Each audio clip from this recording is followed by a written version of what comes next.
big release of iOS is, you guessed it, iOS 12.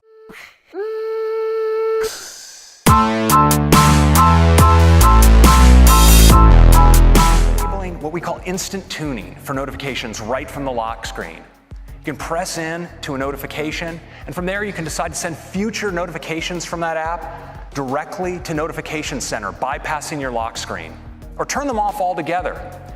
Now, we also wanted to give you help managing large numbers of notifications. So I'm thrilled to announce that we're bringing to iOS support for grouped notifications. Grouped not just by app, but also by topic and thread. It gives you a great overview of the notifications you've received. You can tap in and look at a particular group, but of course, just as important, with a single swipe, you can triage a whole group of notifications. And we're on a relentless pace of advancement with AR, and that continues today with ARKit 2. Now, this delivers true multi-user augmented reality. You and the people around you will be able to see your own perspective on a common virtual environment. And to help all you developers get started, we created this sample app written in Swift that you'll all be getting today. Now, check out how both players and even a third observer can all experience the same environment in real time. So we're introducing a new app, and it's called Measure. It makes it really easy to measure objects, detect rectangles and get their dimensions, and measure lines along surfaces. Now, I'm actually in the Measure app. You see, I can easily measure along this suitcase by just tapping and dragging out a line like that. And check that out. It's a measurement. We wanted to go further. And it's with a feature we call Screen Time. And it starts with reports. Every week, you get a weekly activity summary that details how you used your iPhone or iPad.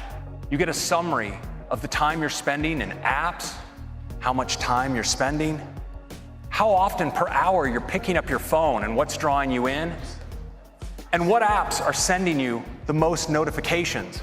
App where you might want to be spending a little bit less time, well, you can set your own limit.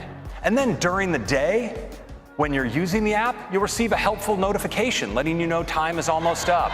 And we think this is going to be helpful for many people, but especially for some kids. You can also limit your kids' time in apps by category or by individual app. Let's turn to Siri.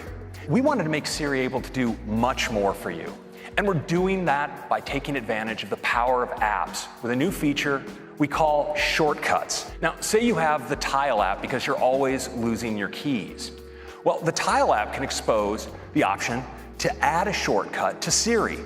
You can assign your own phrase, such as, I lost my keys, would be a good choice. And when you then say it, Siri will automatically activate Tile and show you right in the Siri UI, start ringing your Tile. We wanted to let you create your own shortcuts as users of multiple steps across multiple applications.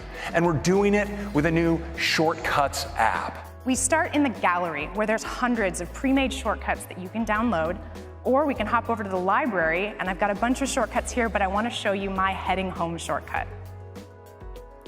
You can see that it's just really a series of steps. It grabs my location and my travel time, and it sends my ETA to my roommate. It sets my HomeKit thermostat to 70 degrees, and it turns on my fan. And last, it gets directions home with Apple Maps with the best route to avoid traffic. I've already added this shortcut to Siri with the custom phrase heading home, so now, whenever I leave work, I can just say, heading home. You will get there in 1 hour. I sent a message to Cheryl. Your thermostat is set to 70 degrees and I turned on the fan, playing Take You Easy Radio.